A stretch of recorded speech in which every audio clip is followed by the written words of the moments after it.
So this, of course, is the Dungeon Master's Guide for 5th edition Dungeons & Dragons. And, it's sometimes said that you can run a D&D campaign using only the player's handbook and the monster manual. And, while I disagree with that view, I will admit that if you're going to run a campaign, you got to read the player's handbook cover to cover, and you're going to have to run all the monsters eventually, so you're going to have it to see their stats. Whereas with this book here, you can skim through a lot of it and it doesn't necessarily hurt your campaign. But I think that every GM should invest in this book. If not just for all the magic items that are listed there, but also for the wealth of ideas that it contains that can provide inspiration if you're going to homebrew your own world. And I use that term inspiration for a reason. You often get in this book all kinds of lists of things in terms of world building that are, almost comically brief. And it was one such very brief descriptive list that inspired a series of videos I did on volcanoes recently, and one I did a year or so ago in regard to exotic locations. And so today I am going to kill 2 birds with 1 stone, which is actually kind of a violent image when you think about that, but hey, it's D&D.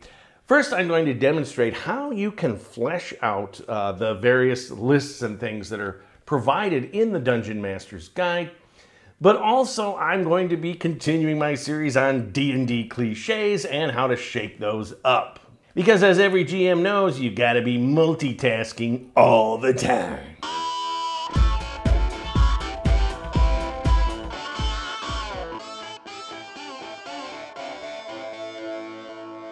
Hello again, gang. KR King here, as always, doing everything I can to help you homebrew your own D&D campaign. And as I mentioned, this book, the Dungeon Master's Guide, is an essential tool in terms of world building and encounter creation. And as I mentioned, not only do the various lists and ideas that they present in this book require more detailed explication, but they also inspire these videos. So just for example, I was looking through here on exotic dungeon locations, and it had this list here that without any means of explaining how you're going to do this. And I was struck by the rather casual usage of a very old D&D cliche, the cave/dungeon complex behind the waterfall. And that cliche is basically whenever you are running out in the wilderness or even underground and you encounter a waterfall, there is something, a cave complex or some special item behind said waterfall. And in fact, as a younger GM, let's say in my teens or whatever, I put something behind every waterfall in my world. Cave or dungeon, some simple, some super complex, a deist to some elemental god, a teleport circle, you name it. And my friends did it too. We always put something there. My only defense is I was young in those days.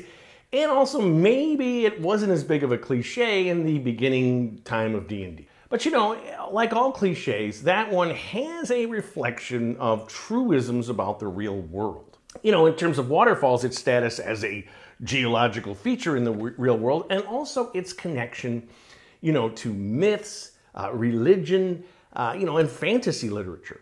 Waterfalls are a spectacular natural phenomenon, not just visually, but also because water is the lifeblood of existence itself. Rivers are often sources not just of food, but transportation, and waterfalls block them.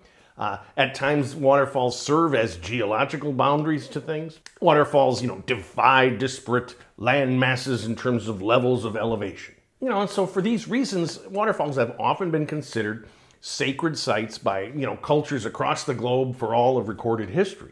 So it's natural to associate them in a fantasy setting with some, supernatural force, whether it's, elemental, divination, or, whether it's a gateway to another plane. And herein lies the issue. The players are aware of the connection that waterfalls have in the fantasy setting to these things, and so whenever they encounter them, they are always going to look behind the water, as it were, to see what goodies the GM has placed there. So, as always, as I mentioned in my series on cliches, you want to honor the truisms of these cliches, why they're there, but you want to mix things up to make them unique and interesting. And that means understanding the cliche with a little more depth and then using that understanding in terms of the technique of your description. Basically what you're doing is you're fleshing out that 3-word description that's provided in the Dungeon Master's Guide. This means creating a waterfall that has verisimilitude, but is also unique, both in its physical reality and its relation to the world around it in your homebrewed fantasy setting. So then you want to create a counter that flows naturally from that setup, but either in some ways goes against the cliched, cave behind the waterfall, or manipulates it in such a way that makes sense in terms of the real world and the world of the players encountering it. And that manipulation in the real world starts with the fact that waterfalls have renown. Unless the players are in a completely uninhabited area or there's nobody around when they encounter the waterfall, the locals are going to be very aware of this geological feature. It's going to be part of their local lore. There's going to be all sorts of legends about the waterfall. And so humanoids and creatures and player characters are going to be drawn to it. And part of this, attraction is just a waterfall's spectacular appearance and sound. And it's important because sometimes GMs will forget, you hear a large waterfall long before you see it.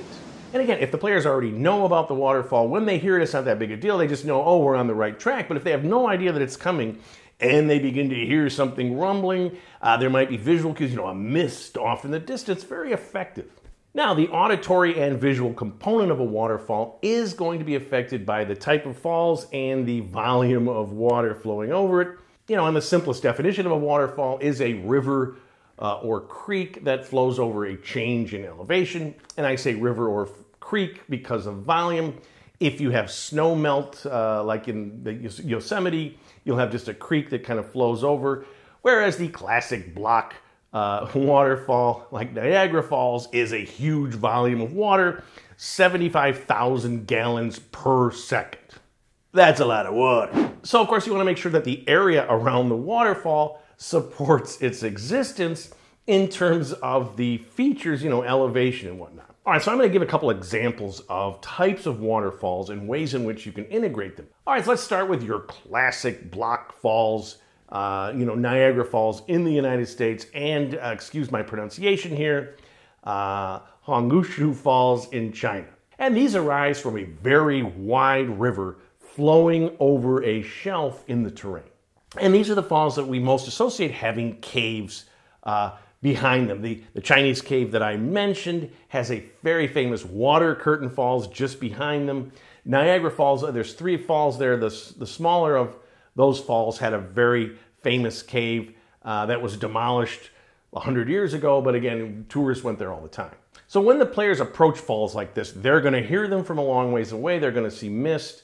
They're going to come. So how do you either go against the cliche or manipulate it? Well, the easiest way to get around the cliche of the cave or dungeon behind the waterfall is to think about the area above the falls, below the falls, and around them. Think of the area, let's say, above one of these falls, and there's some kind of a temple or keep there that's using the great power of this water. Obviously, this might be some magical force, might be manipulating some elemental force. And in that process, let's just say they collect these gems from this river that would be almost impossible to, because it's so dangerous, the current is so tremendously strong. Well, with this temple, they manipulate the elemental forces or something like that. And then, of course, they're going to want to protect these gems from, say, player characters, that might want to steal them. And this temple may be floating above the water or something like that. The idea here is, if for some reason you fall into that water just above those falls, very difficult not to go over. So what about the area below the falls? Well, these do generate very deep pools. Suppose you do have a pool in which the booty of different creatures or groups or whatever that have fallen over the falls collects there naturally. You have bandits or whatever that hang out there to collect this booty. But it's very difficult to get to. The players hear about this. Again, there is a encounter, there is a treasure there, but it's not just behind the waterfall. Or you can manipulate the cliche of the cave behind the falls. Said bandits, have gathered at the base of this falls. They are claiming that there is in fact a cave complex there. Only they can provide, guide you to these cave caverns. They're afraid to go in, but for a small fee, they will take you to this place. When in fact, there is no cave complex. There is no treasure waiting there. They're doing this because they know how difficult this terrain is. You know, if you've ever been to one of these giant black falls like Niagara, it is extremely dangerous territory right under them. You know, you have very limited visibility with the mist. You have, super difficult terrain to cross. You can't hear yourself think. And so the thieves guide you to a spot where they know you will lose it, you'll fall into the water, be killed, and then they'll go to their, drowning pool and collect their treasure. So another great way to go against the cliched waterfall is to think of something besides, the classic black waterfall like Niagara Falls. And, you can just go online. There's like 10 or 11 different types. And then just think about, okay, what kind of geography would make sense for this waterfall? So one example is Cataract Falls.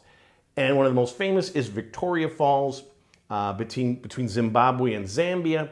Basically what happens, you have a great river, in this case the Zambezi River, that falls over into a chasm.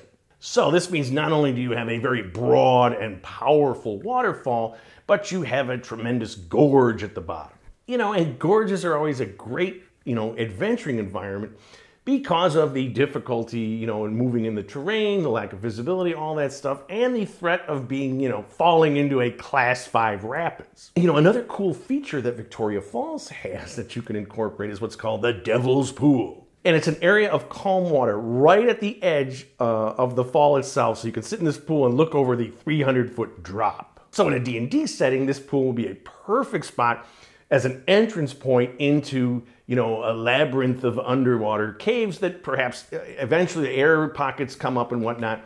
Here's the thing, you've got this, not only is it difficult to get into them in terms of just having to go underwater, that finally find the areas that have air, but if you make a mistake, you go over the edge. Another classic type of waterfall is the plunge waterfall, in which the water goes over and never touches the face of the rock as it goes down to the bottom. A famous example of this is Angel Falls in Venezuela. And a cool feature of Angel Falls is it combines the jungle environment with the geology of a mesa. And I always love mesas because you have an opportunity for a totally isolated geographic area. One that can have unique fauna, a unique climate. And the mesa to me is the classic environment for, cliché alert, the lost temple, lost city, or just some isolated community. And the other thing about a plunge fall is it often creates a very deep pool at the bottom, and you've got, all this churning, the oxidation allows for animal life, and the deep pool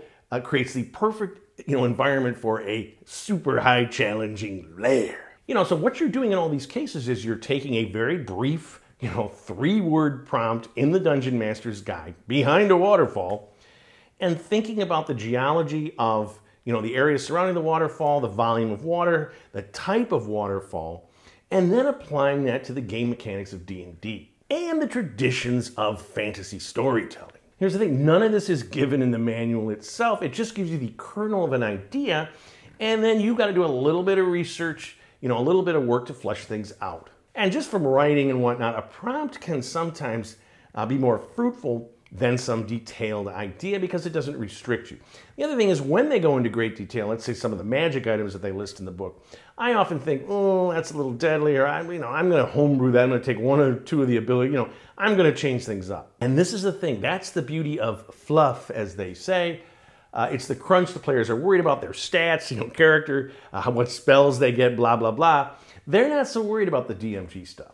All right, so there you have some tips on how to avoid the cliched, cave dungeon behind the waterfall, and on how you can take the information in the Dungeon Master's Guide and flesh it out for your own campaign. And I'm going to be revisiting the Dungeon Master's Guide in future videos because I think it's such a great source for ideas in terms of world building. But until then, if you like my channel, please subscribe. I'm always looking for more. Leave some comments. I love to hear them, love to answer them. Most importantly, of course, keep playing D&D and tell somebody else about it.